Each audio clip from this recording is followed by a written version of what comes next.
South Africa के खिलाफ दूसरे वनडे मुकाबले में आया टीम इंडिया की तरफ से रिंकू सिंह और संजू सैमसन का तूफान ऐतिहासिक मुकाबले में भारतीय टीम को दिलाई रोमांचक जीत। नमस्कार दोस्तों, स्वागत है आपका एक बार फिर हमारे चैनल में।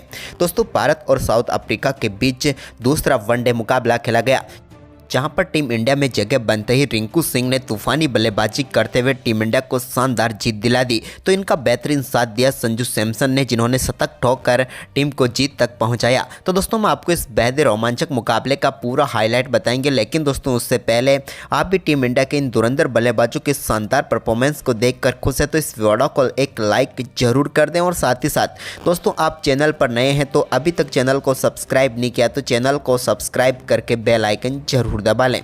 तो चलिए दोस्तों, जानते हैं इस बेहद ही शानदार मुकाबले का पूरा हाईलाइट कि किस प्रकार से इन दो बल्लेबाजों ने एक हारे हुए मुकाबले में टीम इंडिया को बेहद ही शानदार जीत तक पहुंचाया है।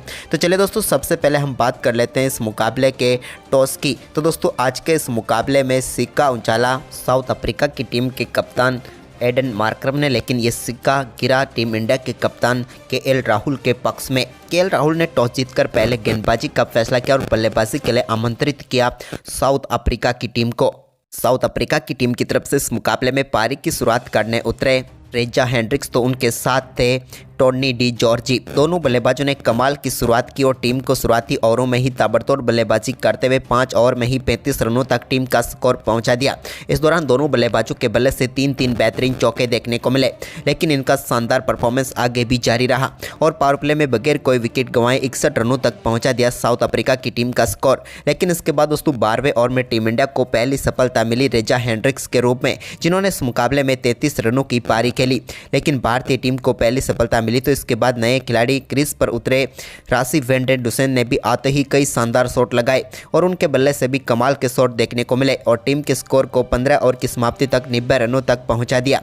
लेकिन इसके बाद दोस्तों शानदार बल्लेबाजी कर रहे राशि वेंडेन डुसेन को एलबीडब्ल्यू आउट करके पेवलियन भेजा अर्शदीप सिंह ने और भारतीय टीम को एक और महत्वपूर्ण सफलता दिला दी। लेकिन दोस्तों यहाँ पर राशि वेंडेन डुसेन के आउट होने के बाद क्रीज पर उतरे टीम के कप्तान एडन मार्करम ने टीम के स्कोर को काफ़ी शानदार तरीके से आगे बढ़ाया और एक के बाद एक कई शानदार शॉट इनके बल्ले से भी देखने को मिले। तो वहीं पर टोनी डी जॉर्जी भी काफ़ी शानदार परफॉर्मेंस करते हुए नजर आ रहे थे, जब उन्होंने अर्शदीप सिंह की एक गेंद को सामने की तरफ कमाल के शॉट के साथ फ्लैट छक्के के साथ बाउंड्री लाइन के पार भेजा। तो इसके बाद दोस्तों उनके एक और ओवर में कट शॉट के लिए जरिए गेंद को 4 रनों के लिए भेज दिया।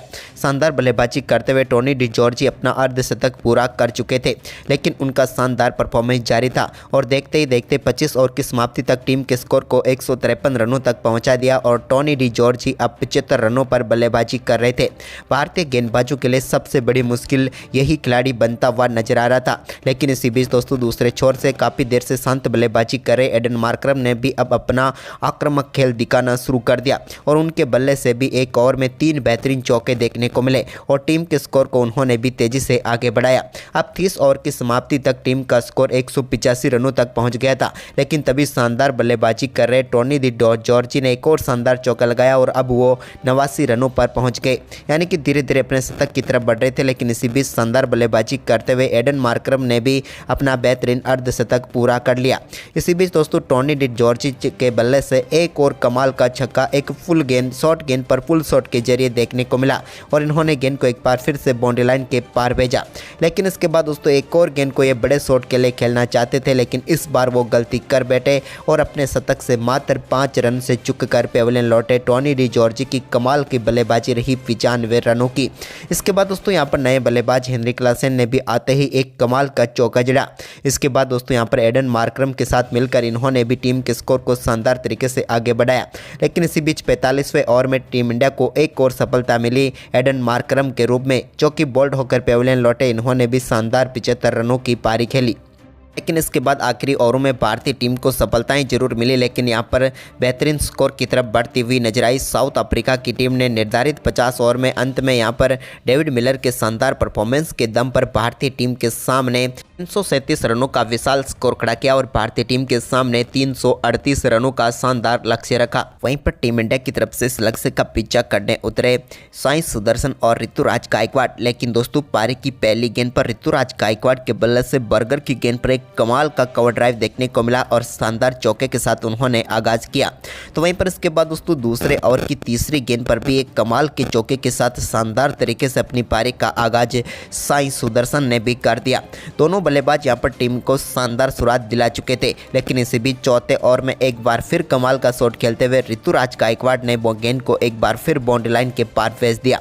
अब भारतीय टीम का स्कोर तेजी से आगे बढ़ते हुए 5 ओवर में 28 रनों तक पहुंच गया था, लेकिन इसके बाद इस मुकाबले का पहला छक्का 6वें ओवर की पहली गेंद पर देखने को मिला, जब कमाल की बल्लेबाजी करते हुए ऋतुराज गायकवाड़ ने लॉन्ग ऑन के ऊपर से गेंद को 6 रनों के लिए बाउंड्री लाइन के पार भेज दिया और कमाल की शुरुआत में एक और अध्याय जोड़ दिया। इसके बाद दोस्तों शानदार बल्लेबाजी करते हुए एक और कमाल के कट शॉट के जरिए गेंद को 4 रनों के लिए बाउंड्री लाइन के पार भेजने में कामयाब हुए साई सुदर्शन भी। अब दोनों बल्लेबाजों के बीच 50 रनों की पार्टनरशिप हो चुकी थी। तभी दोस्तों पावर प्ले के आखिरी ओवर में भारतीय टीम को 57 रनों के स्कोर पर पहला झटका लगा।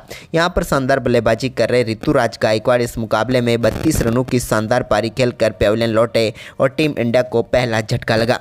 लेकिन इसके बाद दोस्तों नंबर 3 पर बल्लेबाजी करने उतरे टीम इंडिया की तरफ से श्रेयस अय्यर ने सुदर्शन के साथ मिलकर टीम के स्कोर को आगे बढ़ाया, तो उन्होंने भी अपनी चौथी गेंद पर शानदार चौके के साथ पारी की बेहतरीन तरीके से आगाज किया। लेकिन इसके बाद एक शॉर्ट गेंद पर फुल शॉट देखने को मिला और उन्होंने डीप मिड विकेट के ऊपर से कमाल तरीके से गेंद को 6 रनों के लिए बाउंड्री लाइन के पार भेजा।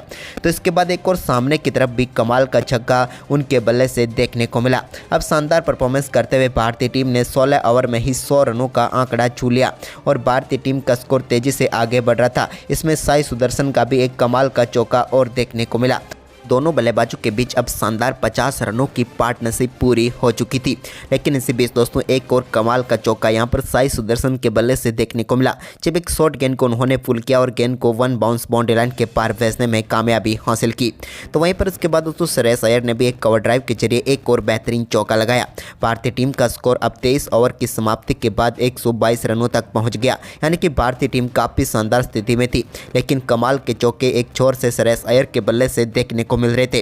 लेकिन इसी बीच यहां पर स्पिन गेंदबाजी की तरफ रुख किया, तो स्पिन गेंदबाजी की पहली गेंद पर शानदार चौके के साथ बेहतरीन आगाज यहां पर भी श्रेयस अय्यर ने कर दिया। अब धीरे धीरे दोनों बल्लेबाज अपने अर्धशतकों की तरफ बढ़ रहे थे, तभी श्रेयस अय्यर ने कमाल की बल्लेबाजी करते हुए एक कमाल का छक्का लॉन्ग ऑन के ऊपर से केशव महाराज की गेंद पर लगा दिया और भारतीय टीम के स्कोर को 150 रनों के पार पहुंचा दिया 25वें ओवर में ही, यानी कि इस मुकाबले में पकड़ पूरी तरह से टीम इंडिया की तरफ बढ़ रही थी। इसके बाद दोस्तों दोनों बल्लेबाजों के बीच शानदार परफॉर्मेंस जारी था, लेकिन इसी बीच शानदार बल्लेबाजी करते हुए साई सुदर्शन ने अपना बेहतरीन अर्धशतक पूरा किया।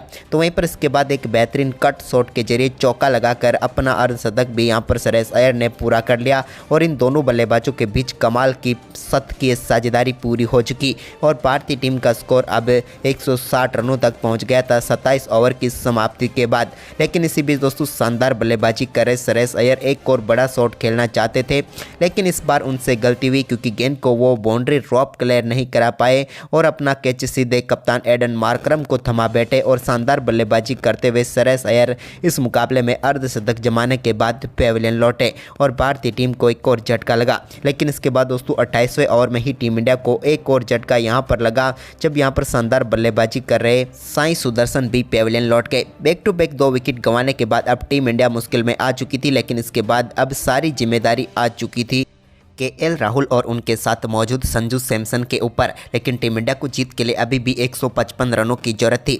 लेकिन इसके बाद दोस्तों दोनों बल्लेबाजों ने कमाल की बल्लेबाजी जारी रखी। इस दौरान दोनों बल्लेबाजों के बीच एक शानदार पार्टनरशिप भी हुई, जिसमें कमाल का छक्का देखने को मिला संजू सैमसन के बल्ले से, जब उन्होंने मिड विकेट के ऊपर से गेंद को 6 रनों के लिए बाउंड्री लाइन के पार भेजा। तो इसके बाद केएल राहुल का भी दूसरे छोर से शानदार परफॉर्मेंस जारी था। दोनों बल्लेबाजों ने शानदार तरीके से परफॉर्मेंस करते हुए 50 गेंदों पर 50 रनों की पार्टनरशिप पूरी कर डाली और भारतीय टीम के स्कोर को 40 ओवर की समाप्ति तक 250 रनों तक पहुंचा दिया। लेकिन आखिरी बचे हुए 10 ओवर में टीम इंडिया को मुकाबला जीतने के लिए अभी भी 88 रनों की और जरूरत थी। तभी दोस्तों केएल राहुल के बल्ले से 2 बेहतरीन छक्के देखने को मिले। कमाल की बल्लेबाजी करते हुए उन्होंने मिड विकेट बाउंड्री लाइन को टारगेट किया और शानदार बल्लेबाजी करते हुए अपना बेहतरीन अर्धशतक पूरा किया। लेकिन अर्धशतक के ठीक बाद वो एक और बड़ा शॉट खेलना चाहते थे, लेकिन यहाँ पर उनसे गलती हुई और भारतीय टीम को एक और झटका यहाँ पर केएल राहुल के रूप में लगा। कमाल की बल्लेबाजी कर रहे थे केएल राहुल, लेकिन 51 रनों की पारी खेलकर पेवेलियन लौटे। लेकिन इसके बाद दोस्तों अब भारतीय टीम को बचे हुए 8 ओवर में मुकाबला जीतने के लिए 75 रनों की अभी भी जरूरत थी।